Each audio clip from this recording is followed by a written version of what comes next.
लोक जनशक्ति पार्टी रामविलास के राष्ट्रीय अध्यक्ष चिराग पासवान एक बार फिर से सरकार की पोल खोलने वाले हैं और बिहार में जिस तरीके से लगातार हत्या, लूट, अपहरण जैसी घटनाओं में जिस तरीके से इजाफा हो रहा है वो इसको लेकर चिराग पासवान जो है पदयात्रा करने वाले हैं और पदयात्रा को लेकर ये पदयात्रा जो है आरा से शुरू होगा। चिराग पासवान का सीधा कहना है कि 9 दिनों के अंदर 9 हत्याएं आरा में हुई है। इसको लेकर सरकार जो है कहीं ना कहीं चुप बैठी है और हो रहे हत्या के बारे में सरकार और उनकी पुलिस कुछ नहीं कर रही है। इसको लेकर चिराग पासवान लगातार जो है सरकार पर तो हमला करते ही रहते हैं और एक बार फिर 9 दिनों के अंदर जिस तरीके से आरा में हुए हत्या को लेकर चिराग पासवान सरकार की पोल खोलेंगे और पदयात्रा करेंगे। पहले चिराग पासवान ने बिहारी फर्स्ट को लेकर जो है यात्रा किया और अब जो है फिर पदयात्रा शुरू करने वाले हैं और वो भी आरा से 17 नवंबर को करेंगे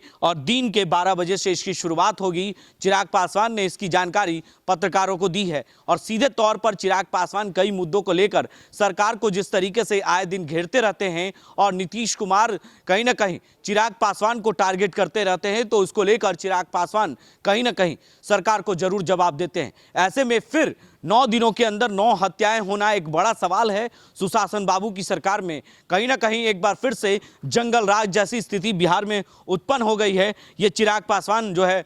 पदयात्रा के दौरान कहेंगे और फिर से जो है सरकार की पोल खोलेंगे। तो कह सकते हैं कि 9 दिनों के अंदर 9 हत्या होना बिहार में एक बड़ा जो है पुलिसिया तंत्र जो है वो फेल हो चुका है आरा में। तो ऐसे में आरा में चिराग पासवान पदयात्रा करके सरकार को घेरने का काम करेंगे और उनके तमाम जो नेता हैं लोक जनशक्ति पार्टी के रामविलास के, वो तमाम नेता सड़कों पर उतरेंगे और पदयात्रा करेंगे और ये शुरुआत जो है आरा से होगी और आरा से शुरुआत इसकी दिन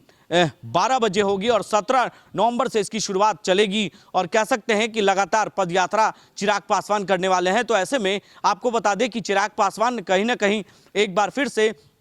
आने वाले लोकसभा चुनाव और विधानसभा चुनाव में जो है तीसरे नंबर की पार्टी जिस तरीके से उन्होंने बनाया था जदयू को, वैसे ही कहीं ना कहीं लोकसभा चुनाव और विधानसभा चुनाव में फिर से एक बार करारा हार का सामना कहीं ना कहीं करना पड़ सकता है इसको लेकर जो है महागठबंधन को। तो ऐसे में चिराग पासवान कहीं ना कहीं सरकार की तमाम उन कमियों को पोल खोलेंगे। एक वक्त में नल जल योजना हो, चाहे तमाम जो सरकार की योजनाएं चल रही है उसका भी उन्होंने उजागर किया था और चिराग पासवान लगातार जब भी पटना आते हैं तो खास तौर पर सरकार को जो है उन कमियों को जरूर बताते हैं और सरकार पर निशाना जरूर साधते हैं। चाहे वो किसी मंच सभा से संबोधित करना हो तो भी चिराग पासवान लगातार सरकार को जरूर घेरते हैं। तो ऐसे में फिर से चिराग पासवान कहीं ना कहीं जो है 17 नवंबर को पदयात्रा करेंगे और उसमें सरकार को घेरने का काम करेंगे और इसको लेकर उन्होंने सीधे तौर पर एक बार फिर से सरकार को चुनौती देने के लिए पदयात्रा की शुरुआत करने की तैयारी कर ली है। और 9 दिनों में 9 हत्या होना